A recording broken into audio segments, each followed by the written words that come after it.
Testing. Testing. Okay.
Hello, and welcome to the IDF 2023 conference. We are now in the room for the Power of Connection. We'll be getting started in just about 30 seconds. Let me see how many people we have. Go ahead and get started. Okie dokie. Good afternoon, all. My name is Freetong Mafor. I am the program manager of IDF Support Services. I'll be the host for this afternoon's panel. Today, we'll hear from a few of our IDF Get Connected leaders. We are creating a space for them to share experiences and takeaways and outline how their participation has helped them to manage their own unique journeys as individuals with PI or caregivers to someone with PI. Through IDF Get Connected groups, individuals and families living with primary immune deficiencies can connect to share experiences, receive information, and gain support. These groups do not include medical presentation or industry exhibits. Get Connected groups are open to anyone in the PI community, including patients and or caregivers. These volunteer-led groups are a great opportunity to connect with a person within your state or across the nation who has a shared experience as either a patient or a caregiver.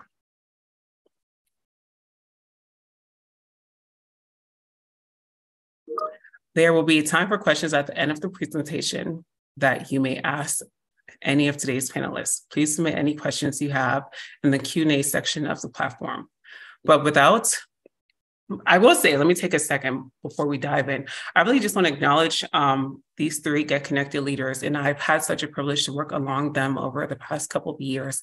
And I want to take a moment to acknowledge all of the wonderful Get Connected leaders and co-leaders, which are about 40 plus.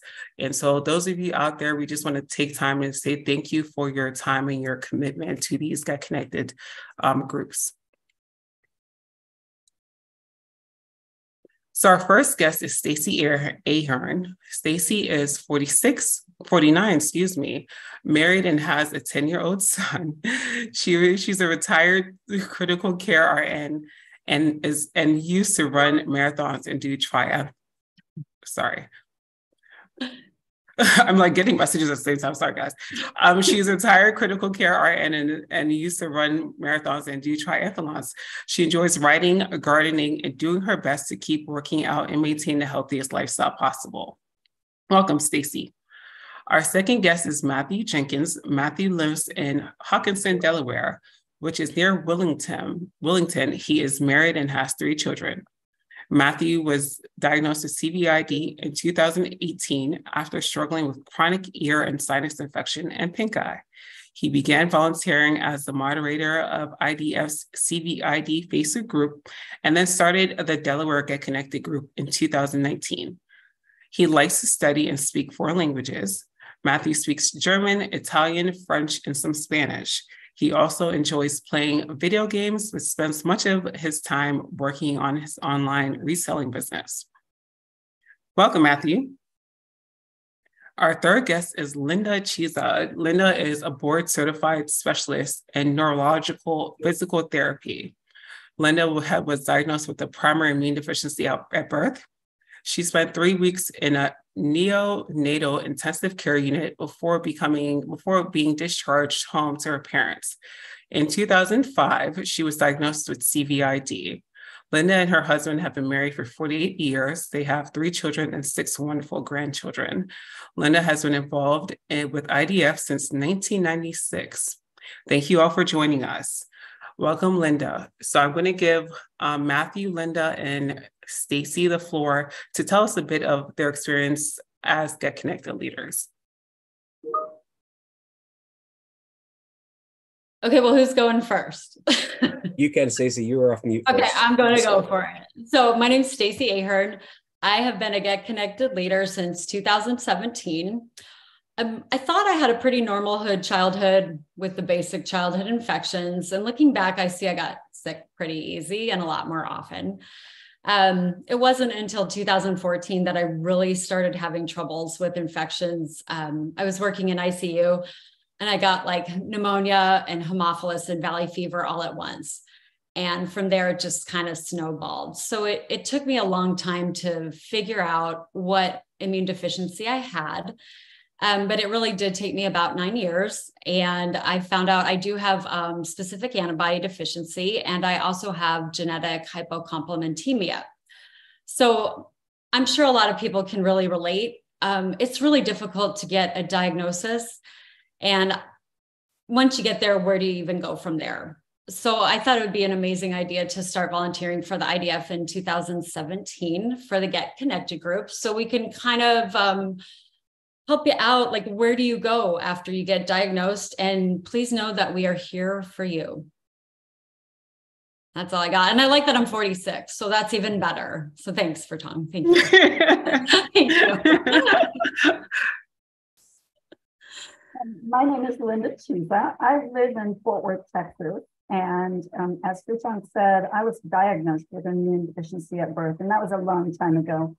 So this has been my lifelong battle.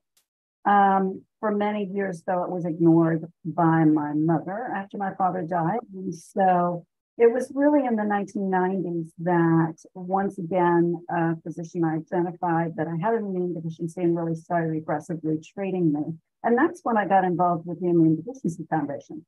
It was at his suggestion that it might be a good place for me to be. And at that time, I was, we had a local chapter in the Denver area, and we would meet monthly in person. This was in the 90s, and we would attend the conferences together and got connected with a lot of really amazing people. And once we moved to Texas, then I wasn't involved as much, and then recently got involved again. And I'm the Get Connected leader for the Common Variable Immune Deficiency group. And I really enjoy interacting with this group because it's a group of people who are like-minded and have shared experiences. And for new people entering into the group, it can be a good place for them to ask what they think maybe are silly questions that of course are not silly at all, but then the group can guide them with information that helps them to be able to go to their doctors or ask for referrals to new doctors to help identify all the issues that they're facing at this time. It's not just as simple as I have an immune system that's not functioning well, that it's an immune system not functioning well. It's chronic illness, it's autoimmune diseases, it's funny things happening in funny ways, and not many people understand that. So the Get Connected groups are a great place to be, where you feel like you're with friends that you just met. So I apologize to everyone in advance if you hear my kids in the background. I've got 3 little rugrats, and so if they run in here, they might make noise, and I apologize. So I got into IDF shortly after I was diagnosed with CVID. In November 2017, I started dealing with chronic pink eye and sinus infections and ear infections that would go away for a day or two while I was on IDF, on antibiotics, and then they would come back. Ended up changing primary care doctors, and I joked that she checked every option on the lab slip, and she was the one who actually discovered the CVID hints. She didn't officially diagnose me. She sent me to an immunologist. Thankfully, I was diagnosed fairly quickly after the major onset of being sick. We think that it comes from my chemotherapy that I received 20 years ago when I had cancer. But I got in just because I like volunteering with organizations that mean something to me, or are personally relatable. And I started out with volunteering with IDF as a Facebook group monitor for the CVID group. That when that was taken in-house by IDF, I looked at the volunteer page and they didn't have any Get Connected groups in the area. So I went ahead and started, I think it was late 2019 that I started my group. So we had a handful of meetings in person. And then obviously when COVID hit, we've been meeting monthly since. Awesome. Thank you, guys. I do want to take a second and just apologize for the notifications I had coming up earlier on in the sessions. And I do want to encourage everyone watching to send your questions in the chat, and we will answer them at the end, any questions you have for the panelists. Now, I do have a question for the panelists. When someone comes to the group that's new and says, where do I go from here? How do you all address that from a resource perspective, but also from a support perspective, knowing that the next steps for many can come in the form of information, but also in the form of empathy? I'll go first since my kids aren't in the office with me at the moment and it's quiet. I think the biggest thing that we talk about in my groups when new folks come is advocacy, and really either having a doctor work with you to be that central hub of information, or just make sure that you as the individual patient or caregiver have all that information and can manage it effectively. Doctors obviously don't communicate all the time with each other, and most zebras have lots of specialists, and so having one doctor who can kind of coordinate that care is helpful. For me, it happens to be my primary care doctor. For a lot of zebras, it's the immunologist. But the other thing that we do in the group when we have new people join is help them with ideas for questions they might ask, either their primary care doctor or the immunologist. Obviously, we direct them to IDF for resources. One of the resources that I tell my group about regularly is the handbook of all the primary immune diseases or disorders that IDF will send out for free, which is quite extensive. And I think it's helpful for people who are in the diagnosis stage to start looking at the diagnosis and symptoms and maybe narrow it down some in conjunction with their doctors.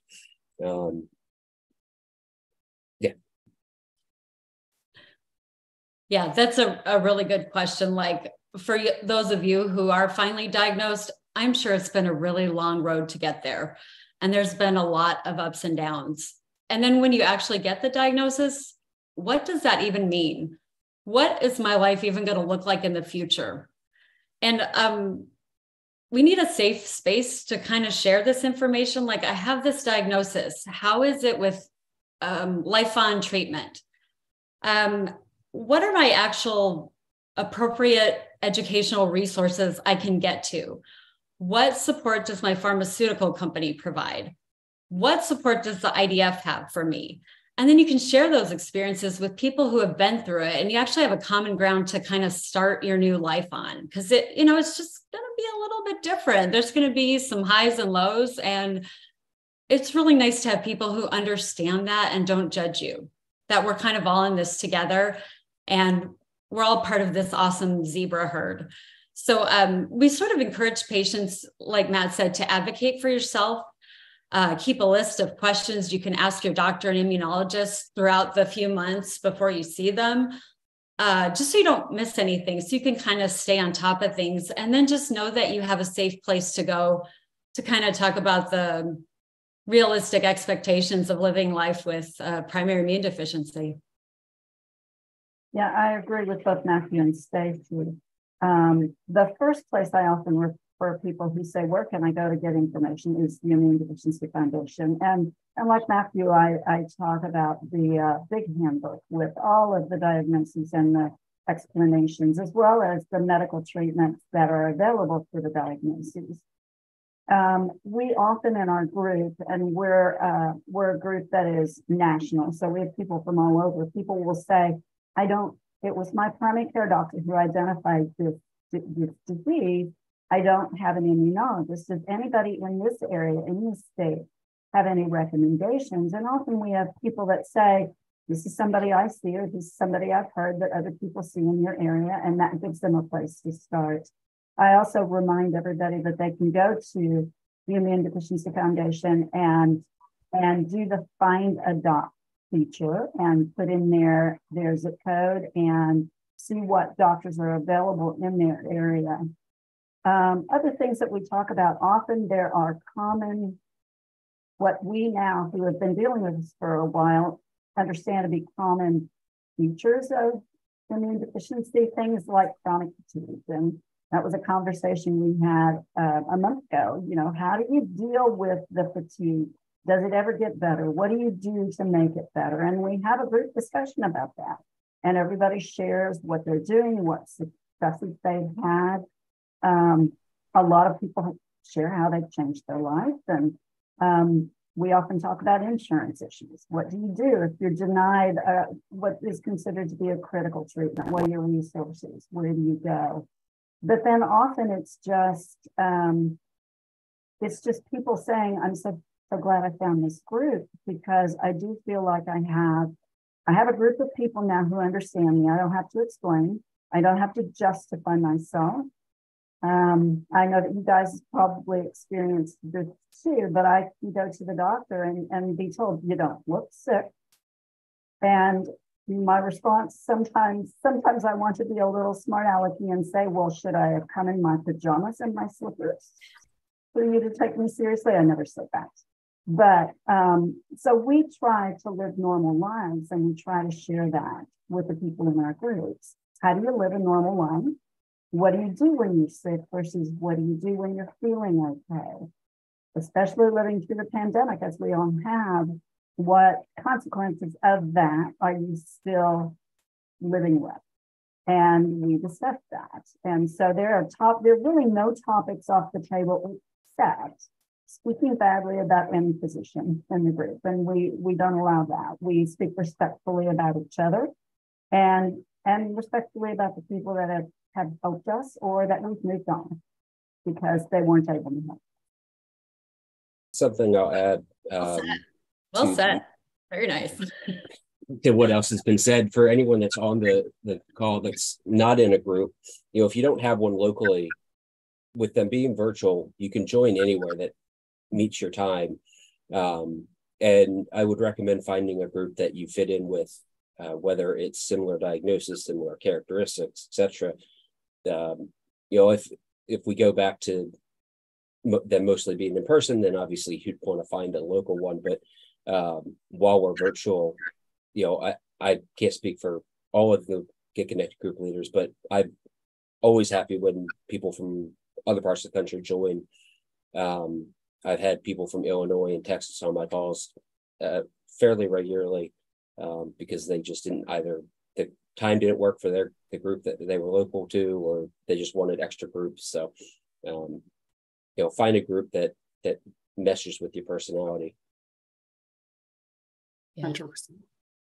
I agree, because much like trying to treat PI, we all have different stuff to bring to the table and different experiences and what we go through. And everybody that joins always has something amazing to give their input about, or kind of find ways to work around solutions and problems that we face all the time. So it's really one of the nicest places to not be judged and just feel very comfortable with this disease and how we live with it. Yeah, I think also especially in the virtual meetings, you can join from anywhere. You can join any group, but it's somewhat of a safe format that if you're not comfortable, you're attending for the first time and you don't want to be on camera, you turn your camera off and you listen, and maybe you participate just through the microphone. And maybe the next time you go, you turn your camera on. And maybe the third time you go, you're ready to ask questions or to interact with people. So it is really, I think all three of us have said, it's a very safe format. It's a very comfortable format. And I think the last group meeting that we have, and we are meeting monthly now instead of every other month at the request of the group, several people in the group said, I feel like you guys are my best friends, and I've never met any of you in person. And it's because of the shared experiences and the shared trauma. And the medical system is a bit traumatic for us all. The shared trying to explain what's going on to family and friends who just can't get it. My brothers never knew I was sick growing up, and I was sick from the time I was born. And when I shared with them as an adult the things I'm going through, they were both like, how can that be? That can't be. You could not have possibly gone through that and lived through that without me knowing it.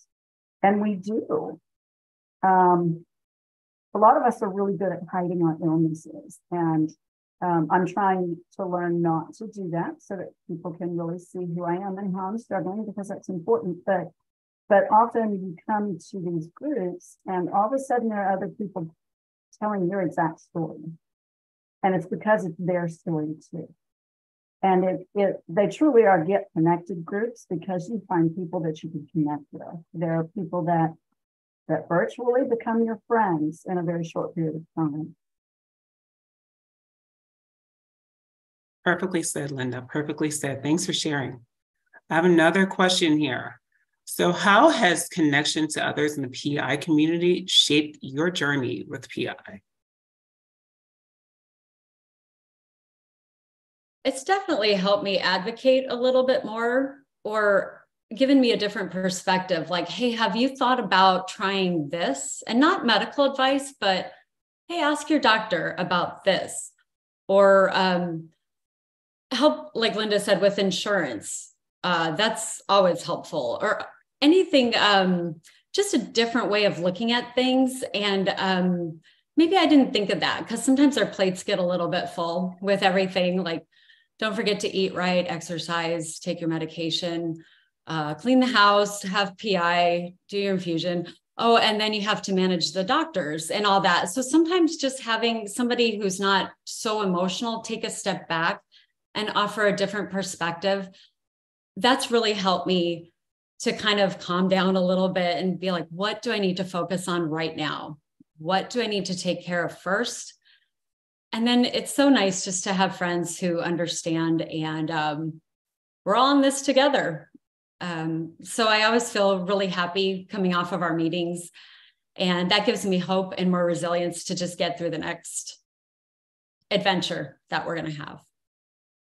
Yeah, one of the biggest things that I struggle with, and a lot of Zebras struggle with, is chronic fatigue.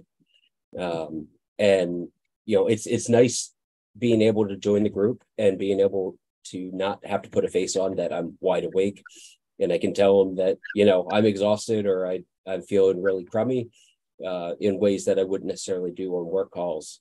And it's nice just having that group that I, even as a leader, can vent to if I need to. But Linda mentioned becoming friends. I email most of the regular attendees to my group on a regular basis, checking in with them between meetings, send texts, or if I have their number. And actually, I've even helped take some of my group to doctors because they just didn't have anyone to take them. And they're people that I wouldn't have met if I hadn't joined the group, and wouldn't necessarily even be able to help if I weren't the leader of the group. So I think that being involved with the Immune Deficiency Foundation and the Get Connected group has been, and I think Stacy said this, has empowered me in some ways. I've always been a strong advocate for myself, but I've become even stronger. So I had one of my key doctors, infectious diseases doctor, who was saying, yeah, we're not going to treat that mycobacterium in your lungs. That's okay, right? And I said, absolutely, it's not. And she was shocked. She said, why? And I said, because I can't function. Every 5 days, I have a fever over 103. I can't function. I need this to be treated. And she backed in. Without the support of the group, I think, without the information that I can get from the Immune Deficiency Foundation, the resources that they share, the webinars that I've listened to, I might not be as strong of an advocate for myself. And we all have to be really strong advocates. We're in a situation where we're rare, and many of our doctors that we need to see don't really truly understand the things that we go through. And so I feel like I've been given knowledge, I've been given strength, I've been given the endurance to do what I have to do. And I can sit with the group, like Matthew said, and just say, and I'm having a really bad month. And the group is totally supportive. Awesome. Thank you so much. So I'm going to dive into our chat box here. We have one question, and the question is, how many people are in our Get Connected groups on average? And I see a couple of Get Connected leaders have responded to that question. And I will say the number varies by group. And if each of you could share with us on average, how many participants do you have in a group? We're around 5 regular attendees. Sorry. I'd say about 5 to 10 for ours. And then some kind of, depending on what they need, float in and out. Because some people just need to take a break. And then they come back when they're ready. So I would say like 5 to 10 regular. And I believe we have maybe 10 to 16 attending regularly. We have those people that come every month, and then we have new people showing up. Absolutely. Thank you for that. So I'm going to kind of start closing out a bit, so that I just want to remind our participants that the information presented during the session is not medical advice, nor is it intended to substitute for medical advice. So if you have any questions, please be sure to add that to our chat. I am going to ask a few more questions before we close out, and I'll give our participants some time to share any feedback or questions in the chat. And again, I will read that to our panelists. So I'll ask our panelists, please tell us about a time that demonstrated the importance of community leading these Get Connected groups.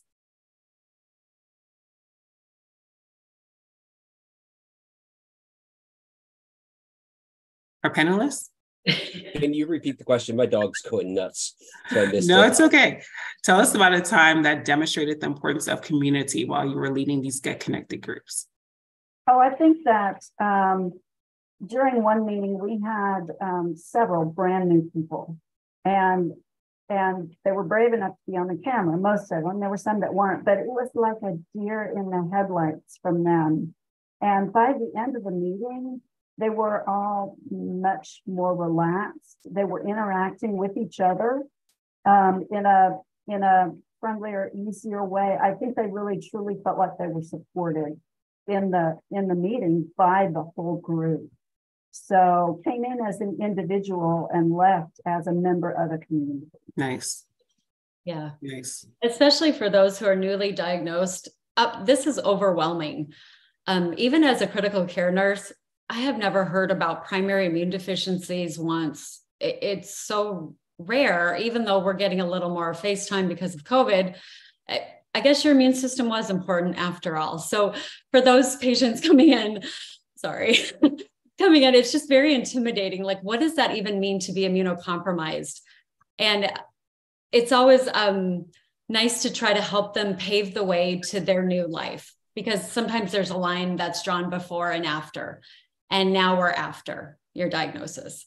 So it's always really nice to kind of help those patients, and by seeing them kind of grow and start advocating for themselves, getting the help they need, the financial aid they need, the educational support that is so important from a credible place like IDF, seeing them just grow over time and seeing them become more comfortable with their diagnosis and their new life. It's just an awesome thing to see, I think. And I kind of alluded to it for my group, but the things that I've been able to do for my group members wouldn't have gotten done without being part of a community. And I realize that it's not practical for all leaders to do this. So, I mean, I certainly don't take extra credit for doing it, but it just works out where I have flexibility with my 9 to 5. And most of my group is women that are retirement age and are single. And so they don't have a lot of family support. And so, to be able to be there as kind of like a surrogate son of sorts and help them get to their appointments. One of the members had a longtime partner who died, and he would always bring her a case of water around her infusion, and she can't lift it because she's fairly weak just because she's older. And so I've a couple times been able to take up a case of water to her and get it to her apartment. And I've also been able, one of our group members wasn't eating because she had a fire in her microwave, and she was on the terrified end of the spectrum during COVID and didn't leave her house. And so I actually, the online resale business that Fritong mentioned in my bio, I was able to find a microwave, and I actually found it for free. And I was able to drive it up to her so she could actually eat and try to start putting some weight back on. And again, those kind of things wouldn't happen without community. So Zebras stick together for sure. Yeah. We support each other, good days and bad days, good hair, bad hair, eating, not eating. We support each other. Stacey, I'm really offended by that bad hair comment. It's good. It's good. It's powerful. That was a powerful story, Matthew. That was really inspiring. I have one more question here. What are you hopeful for in the future? Oh, I think I'm hopeful that we continue to grow our communities, that we continue to reach out and connect with people, that they too become involved in just to get involved in one or two get connected groups. And because it's amazing how you share something from your life and how it affects 5 people attending that meeting, you might never know, but it is a profound effect. And you just being there, being virtual, since we're not in person doing these meetings, and sharing your thoughts or your ideas or your suggestions or what's worked for you can impact another individual in really a strong way. So I'm hopeful that our groups continue to grow. I'm hopeful that we even continue to have more groups because the groups are getting larger and larger. This is an amazing organization. Everybody associated with this organization is amazing, all the way from the people with primary immune deficiencies to the Immune Deficiency Foundation staff that support it, to the physicians that are supporting the foundation, and to all of the drug pharmaceutical companies that make the product that we all need to use throughout our lives. So I truly hope that we just continue to grow stronger and become more powerful as a multitude of voices. Yeah, I agree. I hope we just continue to grow our community where we can continue to support each other, and hopefully get back in person somehow. And that's going to be really, I feel, one of the hardest things to do, because everybody is at such different stages in their immune deficiency and their level of comfort. But I'm hopeful for that. And if not, we keep supporting online or find a way to hybrid the two, because there's nothing like giving somebody a sterile hug in person. Sometimes we have an amazing group of individuals living with this disease, and it's a privilege and honor to be part of it. My hope is outside the realm of Get Connected groups and the community that we've been discussing, and it's more just further developments on the infusion therapy, better delivery methods. A lot of us, it takes hours to do our infusions. I'm at about 3.5 hours every other Friday on my infusion, which is, it really interrupts my life, especially with 3 kids. And then just more advocacy, which IDF does, with the Advocacy Day in DC and the state capitals, and getting people to learn more about primary immune disorders, since even the medical community doesn't know about them in a lot of areas. Every time I've had to go to the ER, I have to explain what CVID is to the nurses and doctors. And so just that advocacy that IDF does a lot of, also working on legislative stuff. So for example, this year, my insurance decided that the copay assistance that I received from my manufacturer wasn't going to count towards my deductible anymore, which is a huge financial hit. And when I found that out, I actually reached out to IDF, and they were working on lobbying for a national law that would prevent that. And I forget if they were specifically involved in the one in Delaware. I know they were in Pennsylvania. But Delaware passed a law that prevents that. And so that kind of stuff that really makes our lives easier as zebras. Awesome. Thank you so much. Thank you so much. So I don't see any questions in our chat, but I see many of our Get Connected leaders have been very engaged, and the IDF staff has a lot to share in there. So if you have not checked out our chat, please welcome you to do so. I do welcome you to browse our IDF website for the events where all of our Get Connected groups are listed. Feel free to register to any group of your interest. And I think Linda addressed this earlier. If there's a group that works best for your needs, for your personality, for your time, diagnoses, we have topic-specific groups. You're welcome to register and join those groups because they are virtual. In addition, I want to welcome everyone who's interested in utilizing our one-on-one peer support offering. It's also a great opportunity to connect with others within the PI space, of course, on a one-on-one basis versus a group space. And in addition, we have our virtual caregiver support group, which is led by a licensed mental health provider, and a space which is really great for our parents, spouses, grandparents, anyone connected to someone in the PI community. So again, unfortunately, I don't see any questions in our chat. So I really want to take a moment to just thank Matthew, Stacy, and Linda for sharing their time with us. It's been such an honor to have you join us today.